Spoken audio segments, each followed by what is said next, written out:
कठपुतली वज़ीर आज़म, दिखावे के वज़ीर आज़म इमरान अहमद ख़ान नियाज़ी ने वो वादा जो उसने अवाम से किया था कि मैं इन्हें खूब रुलाऊंगा, उस वादे की पासदारी बल्कि एन पासदारी करते हुए आप जिस चीज को चाहे उठा के उसके कंपैरिजन कर लें और दूसरी तरफ आप यू टर्न मार के मुंह दूसरी तरफ कर लें।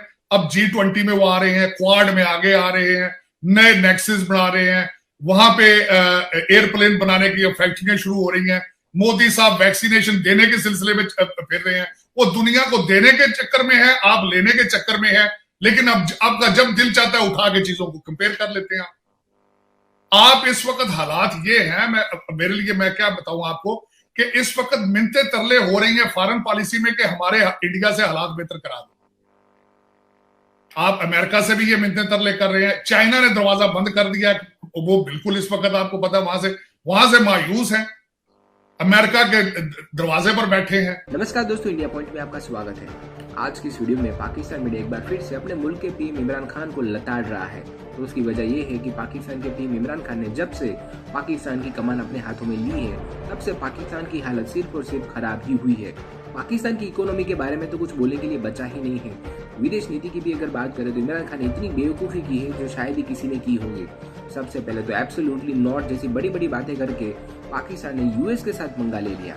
उसके बाद सीपेक में इतना सारा करप्शन किया कि चीन ने भी पाकिस्तान को लात मार दी। पाकिस्तानी मीडिया की ही रिपोर्ट के अनुसार पिछले करीब 1 साल से चीन के प्रेसिडेंट और पाकिस्तान के प्राइम मिनिस्टर के बीच में कोई भी बातचीत नहीं हुई है।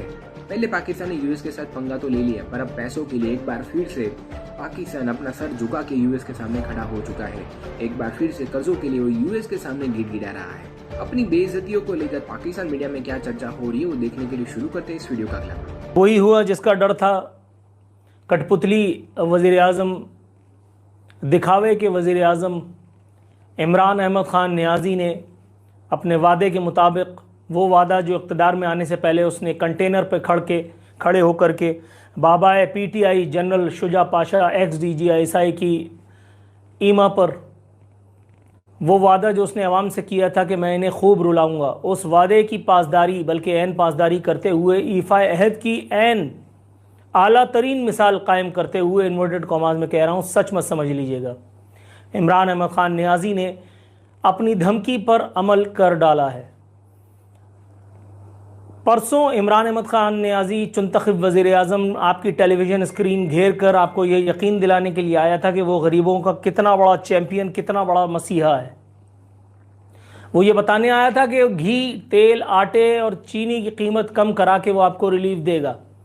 वो ये बताने के लिए आया था कि इस वक्त मामलात इतने ख़राब हैं, ये तो अकेली इमरान अहमद ख़ान नियाज़ी की ज़ात वाहिदा है माज़अल्लाह, जिसने आपको बहरानों से बचा रखा है, वरना कब का पाकिस्तान और अहले पाकिस्तान गर्काब हो चुके होते, जबकि ऐसा नहीं है।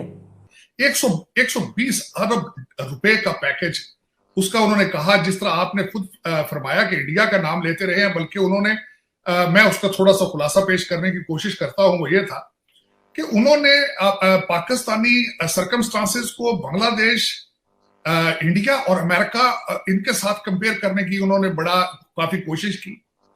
मैं पहले उनके पहले पोर्शन के स्पीच के पहले पोर्शन के बारे में बात करना चाहूंगा। उन्होंने बिलखसूस कहा कि दालों के रेट जो हैं वो पाकिस्तान में क्या हैं, भारत में क्या हैं, बांग्लादेश में क्या हैं।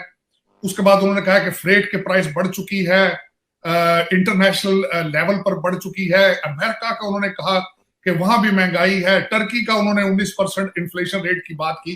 तो उसके बारे में मैं थोड़ा सा ये बताना चाहूंगा कि बिल्कुल ना सिर्फ खान साहब बल्कि उनके वुज़रा भी यही कंपैरिजन बार बार लोगों को बताने की कोशिश करते हैं। लेकिन जो हकीकत मैं थोड़ा सा जो मैं चाहूंगा कि देखने वालों को बताऊं कि आजकल के हालात में, बिल्कुल आज के अगर टका देखा जाए तो बांग्लादेश का टका $1 85 और 0.77 उसका रेट है।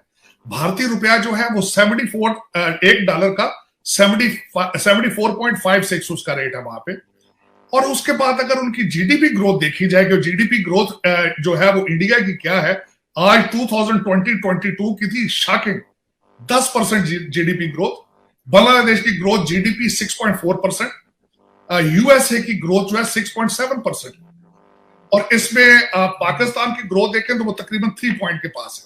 तो एक तो जीडीपी ग्रोथ, अनएम्प्लॉयमेंट के हालात, डॉलर का वहां पे जो बंदोबस्त, और खान साहब आप कंपेयर तो दुनिया के साथ करें, और आपने आखिर में अपनी स्पीच के आखिर में आपने अपनी गलती भी खुद ही एडमिट कर ली है, आपने अपनी फेल्योर एक्सेप्ट कर ली है। वो मैं आखिरी फिक्रा खान साहब का बताना चाहूंगा आपको। आखिरी फिक्रा खान साहब का ये था कि दो पार्टियां जिन्होंने मिलकर लूटा पाकिस्तान को, अगर वो अपनी आधी रकम भी वापस दे दे तो खान साहब ने कहा कि मैं महंगाई खत्म कर दूंगा। खान साहब आपका मैंडेट था वो पैसा वापस लाना, आपने उसको एडमिट किया अपनी स्पीच में कि मैं उसमें कासर हूं, तो वो कैसे आपको वॉलंटियर पैसा दे दें वो वापस? आपके अपने वुजरा जो हैं, आपके चीनी माफिया दोस्त जो है वो पैसा वापस दे रहे हैं। दूसरा, इस पूरी स्पीच के अंदर उन्होंने बार बार ये कोशिश की कि हम सब्सिडीज देंगे। सब्सिडीज देते हैं तो वो तो पहले भी सब्सिडी तो पहुंचती नहीं है पब्लिक तक। मेरे ख्याल में अगर खान साहब आप ये पैकेज सब्सिडीज का देना चाहते थे, साथ एक पूरा ऐसा कोई प्रोग्राम बनाते कि ये करप्शन कौन, ये किस तरीके से पेनिट्रेट करके सब्सिडी एक कॉमन पर्सन तक पहुंच सकेगी। सब्सिडीज तो पहले आपने अपने हर माफिया को दी है, 2 नंबर सब्सिडीज कमा लेते हैं वो। मेरे ख्याल में आपका जो पैकेज है अभी भी जो ये एक डाउटफुल है, एक खौफ मौजूद है कि ये लेमैन के पास नहीं पहुंचेगा। एक आदमी, आम आदमी जो भूख से तड़प रहा है उसके पास नहीं पहुंचेगा।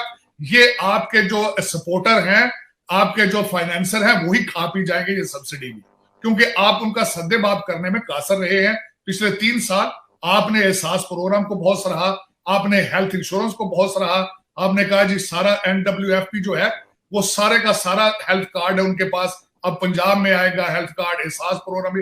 लेकिन खास पे आपने, और फिर बार बार आपने कहा कि अगर आप कैमरा लेकर चले जाए किसी गरीब आबादी में, तो आप किसी से पूछे तो जाहिर है लोगों की चीखें निकलेंगी।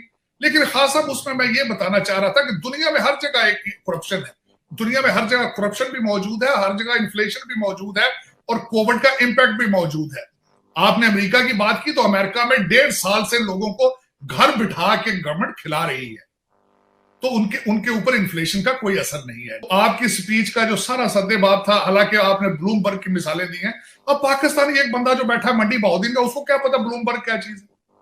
आपने सारा जब बोलते हैं तो वेस्टर्न सिविलाइजेशन की चीजें बता देते हैं उनको कि, और फिर कहते हैं मैं समझाने की कोशिश कर रहा हूं। उनको सुबह की खाते हैं, रात की फिक्र पड़ जाती है। खान साहब आपको एक तो चाहिए था आप सिंपल जबान में उनको बताते क्या हो रहा है, और दूसरा कुछ करके दिखाते। ये तकरीर वाला काम नहीं है, तकरीरें वो कहते हैं आप बहुत कर चुके हैं पहले भी। अब इस वक्त हालात ये हैं कि आवाम जो है, कौम आपकी बातों पे यकीन नहीं कर रही। आप देखें जो ये तो बिल्कुल एक सिलेक्टेड सी चीज है, आप जिस चीज को चाहे उठा के उसके कंपैरिजन कर लें, और दूसरी तरफ आप यू टर्न मार के मुंह दूसरी तरफ कर लें। अब G20 में वो आ रहे हैं, क्वाड में आगे आ रहे हैं, नए नेक्सस बना रहे हैं, वहां पे एयरप्लेन बनाने की फैक्ट्रियां शुरू हो रही हैं। मोदी साहब वैक्सीनेशन देने के सिलसिले में फिर रहे हैं, वो दुनिया को देने के चक्कर में है, आप लेने के चक्कर में है। लेकिन अब आपका जब दिल चाहता है उठा के चीजों को कंपेयर कर लेते हैं आप। इस वक्त हालात ये हैं, मेरे लिए मैं क्या बताऊं आपको कि इस वक्त मिन्नतें तरले हो रही हैं फॉरेन पॉलिसी में कि हमारे इंडिया से हालात बेहतर करा दो।